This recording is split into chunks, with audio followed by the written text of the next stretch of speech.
Hi guys, how are you? I hope you will be fine. तो pen और copy लेके फटाफट start हो जाओ नोट्स बनाने के लिए। आओ ये वीडियो करते हैं स्टार्ट।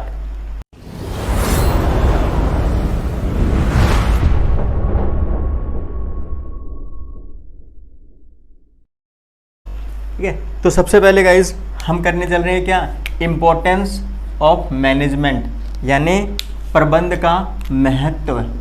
ठीक है, पर महत्व मतलब क्या होता है आपको पता है, इम्पोर्टेंस, कि मैनेजमेंट क्या इम्पोर्टेंस रोल प्ले कर रहे हैं किसमें, फर्म में। आइए जो फर्स्ट पॉइंट है किसका, मैनेजमेंट के इम्पोर्टेंस का, उसको कंप्लीट करते हैं, उसको समझने की कोशिश करते हैं कि क्या बोल रहे हैं इसमें। ठीक है, फर्स्ट क्या है, मैनेजमेंट क्या है, अचीविंग प्री डिटरमाइंड ऑब्जेक्टिव्स,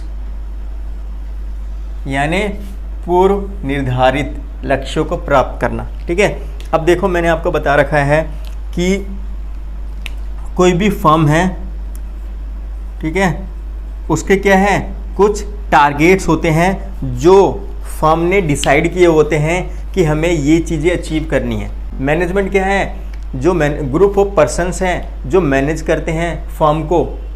ठीक है, वो अपने स्किल्स, अपने टैलेंट और अपनी नॉलेज के बेस पे फर्म के ऑब्जेक्टिव को अचीव करवाने की काबिलियत रखते हैं। मैनेजमेंट का जो फर्स्ट इंपॉर्टेंस है वो प्री डिटरमाइंड ऑब्जेक्टिव।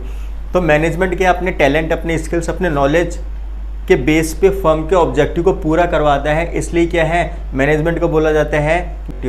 तो मैनेजमेंट के अपने टैलेंट, अपने स्किल्स, अपने नॉलेज के बेस पे फर्म के ऑब्जेक्टिव को पूरा करवाता है, इसलिए क्या है, मैनेजमेंट को बोला जाता है management achieving pre determined objective. ठीक है, तो इसलिए एक मैनेजमेंट का इंपॉर्टेंस क्या है कि ये प्री डिटरमाइंड ऑब्जेक्टिव को अचीव करता है। ठीक है, समझ आ गया। नेक्स्ट पे आओ, प्रॉपर यूटिलाइजेशन ऑफ रिसोर्सेस। ठीक है, संसाधनों का अनुकूलतम प्रयोग।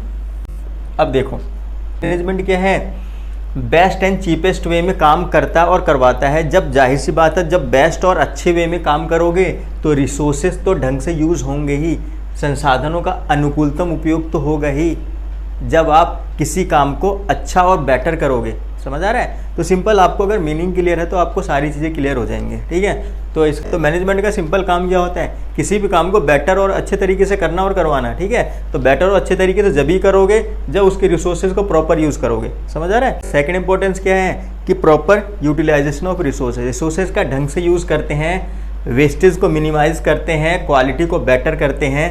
ठीक है, थर्ड, इंक्रीज प्रॉफिट। ठीक है, इंक्रीज प्रॉफिट यानी लाभ को बढ़ाना। अब जाहिर सी बात है, आप खुद ही सोचो, एक के ऊपर मैंने पॉइंट ऐसे लिखे हैं कि एक के ऊपर क्या है, डिपेंड है। आप प्री डिटरमाइंड ऑब्जेक्टिव को कंप्लीट करोगे मैनेजमेंट की हेल्प से। ठीक है, फिर प्रॉपर यूटिलाइजेशन करोगे अपने रिसोर्सेज का। जब आप अपने रिसोर्सेज का प्रॉपर यूज़ करोगे, अच्छा यूज़ करोगे, तो जाहिर सी बात है आपके प्रॉफिट क्या होंगे, इंक्रीज ही होंगे। समझ आ रहा है? आपके प्रॉफिट क्या होंगे, इंक्रीज होंगे। क्यों? क्योंकि आप अपने रिसोर्सेज का अच्छे से यूज़ कर रहे हैं, वेस्ट होने से रोक रहे हो, तो इसका मतलब है टाइम टू टाइम आपके प्रॉफिट क्या है, इंक्रीज होते रहेंगे। समझ आ रहा है? ओवरकमिंग कंपटीशन, ओवरकमिंग कंपटीशन, प्रतिस्पर्धा पर विजय प्राप्त करना। ठीक है, अब देखो कोई भी प्रोडक्ट निकला, आपने कंपटीशन तो रहेगा ही रहेगा, लेकिन अगर आपका मैनेजमेंट चाहे तो उस कंपटीशन पे विजय प्राप्त कर सकता है, यानी जीत सकता है कंपटीशन से, कंपटीशन में आगे जा सकता है। कैसे जा सकता है कि मैनेजमेंट अपने स्किल्स और टैलेंट के बल पर बेस्ट गुड्स प्रोड्यूस करे, चीपेस्ट वे में करे। जब जाहिर सी बात आप अच्छे गुड्स प्रोड्यूस करोगे, कॉस्ट कम लगाओगे, ठीक है, तो आपका क्या होगा, प्रोडक्ट बेटर होगा दूसरों से। जब बेटर होगा, आपकी कॉस्ट कम लग रही है, तो आप दूसरों से सस्ता भी बेचोगे और दूसरों से अच्छा भी बेचोगे। जब आप सस्ता बेचोगे, अच्छा बेचोगे प्रोडक्ट, तो जाहिर सी बात है कस्टमर तो आपके पास ही आएंगे। तो जो कॉम्पिटिटर होगा आपका, वो अपने आप मार्केट छोड़ के भाग जाएगा, वो अपने आप आपके पीछे रहेगा। समझ आ रहा है? तो जैसे आईफोन है ना, एप्पल की कंपनी है, उसने अपने प्रोडक्ट को इतना स्टैंडर्डाइज कर दिया है, इतना स्टैंडर्ड बना दिया है कि उसके आसपास भी कंपनीज नहीं जा सकती। हालांकि वो क्या है, कॉस्टली होते हैं, ठीक है, बट स्टैंडर्ड की बात कर रहा हूँ मैं। ठीक है, तो सिंपल है, मैनेजमेंट क्या है, अगर तुम्हें अपने कॉम्पिटिटर से जीतना है तो मैनेजमेंट क्या है, इंपॉर्टेंट रोल प्ले करता है। नेक्स्ट है smooth running of large scale business. ठीक है, लार्ज स्केल बिजनेस को क्या है, स्मूथली रन करवाने में, ठीक है, बड़े पैमाने के जो व्यवसाय होते हैं, लार्ज स्केल बिजनेस होता है, उसके लिए क्या है, इम्पोर्टेंट रोल प्ले करता है क्या, मैनेजमेंट। ठीक है, अब देखो अगर एक फर्म है, सिंपली एक फर्म है छोटी सी, ठीक है, इसमें 2-4 लोग काम कर रहे हैं, तो इसको मैनेज करना इतना डिफिकल्ट नहीं है, इजली मैनेज कर लोगे, कोई दिक्कत नहीं आएगी। लेकिन जब आपका बिजनेस बहुत लार्ज है, बहुत बड़ा है, जिसमें 1000, 2000, 4000, 10,000 लोग काम कर रहे हैं, तो उस केस में मैनेजमेंट आपको करना ज़रूरी है। समझ आ रहा है? सिंपल सी बात है, आपके स्कूल में अगर 150 बच्चे हैं तो 200, तो ज़्यादा मैनेजमेंट की ज़रूरत नहीं होती। लेकिन अगर आपके स्कूल में 8000, 5000, 10,000 बच्चे हों, तब क्या है, मैनेजमेंट बहुत ही ज़्यादा ज़रूरी हो जाता है। समझ आ रहा है? तो अगर आपका बिजनेस लार्ज है, बड़ा है, तो उसको स्मूथली यानी अच्छे ढंग से चलाने के लिए मैनेजमेंट का रोल इम्पोर्टेंट है। आ जाओ, नेक्स्ट है मेंटेनिंग साउंड ऑर्गेनाइजेशन स्ट्रक्चर। ठीक है, यानी उत्तम संगठन ढांचा तैयार करना। ठीक है, अब देखो संगठन ढांचा क्या होता है, इसको समझो एक बार। कौन किसको ऑर्डर देगा, कौन किसको फॉलो करेगा, किसकी पोस्ट क्या होगी, कौन कहाँ वर्क करेगा, कौन किस मशीनरी पर वर्क करेगा, उसको क्या बोलते हैं, ऑर्गेनाइजेशन स्ट्रक्चर बोलते हैं। ठीक है, तो मैनेजमेंट ही है जो सारे क्या है, मैनेज ऑर्गेनाइजेशन के स्ट्रक्चर को क्या करता है, बना के रखता है कि ये मैनेजर होगा उस डिपार्टमेंट का, उसके अंडर में ये सुपरवाइज़र रहेगा, इस सुपरवाइज़र के अंडर में इतनी मशीनें रहेंगी, उसके पास इतने वर्कर रहेंगे, इतने ऑपरेटर रहेंगे, इतने क्लीनिंग स्टाफ रहेगा। ये सब क्या होता है कि स्ट्रक्चर डिसाइड करना। समझ आ रहा है कि कौन किस पोस्ट पे होगा, कौन किसको फॉलो करेगा, कौन किसको ऑर्डर देगा, कौन किसका सुपीरियर होगा, कौन किसका सबऑर्डिनेट होगा। ठीक है, उसको क्या बोलते हैं, ऑर्गेनाइजेशन स्ट्रक्चर। तो मैनेजमेंट क्या है, अच्छे से ऑर्गेनाइजेशन स्ट्रक्चर को बताता है, बनाता है, क्योंकि ऑर्गेनाइजेशन क्या है, एक फंक्शन भी है मैनेजमेंट का। तो जाहिर सी बात है ये इंपॉर्टेंट है, तभी तो फंक्शन है। समझ आ रहा है?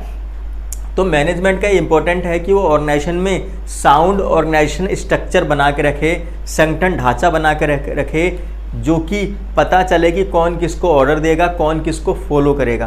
तो ये मैनेजमेंट ही है जो किसी भी ऑर्गेनाइजेशन के स्ट्रक्चर को बना के रखता है। ठीक है, तो हमारे क्या थे, इम्पोर्टेंस थे किसके, मैनेजमेंट के।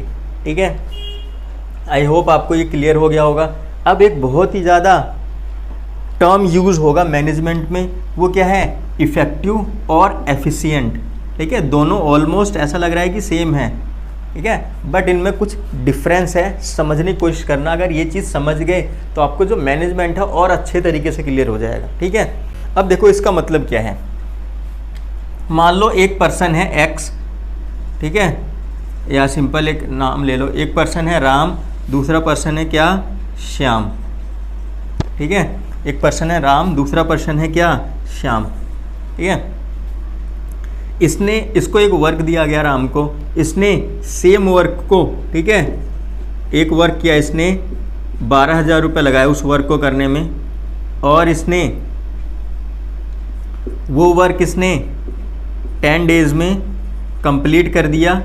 यानी वर्क जो दिया था वो कर दिया, आपको जो वर्क दिया है अगर वो आपने कर दिया तो मैनेजमेंट है, डेट्स इट। ठीक है, अब देखो जो दूसरा है श्याम, उसने उसी काम को, सेम वर्क है, उसने कितने 10,000 रुपये में कर दिया और 8 डेज़ लिए हैं। ठीक है, समझ आ रहा है? तो उसी काम को कंप्लीट कर दिया, इसने कॉस्ट लगाई 12,000 और 10 दिन लगाए इसने। ठीक है, इसने 10,000 रुपये लगाए और 8 दिन में।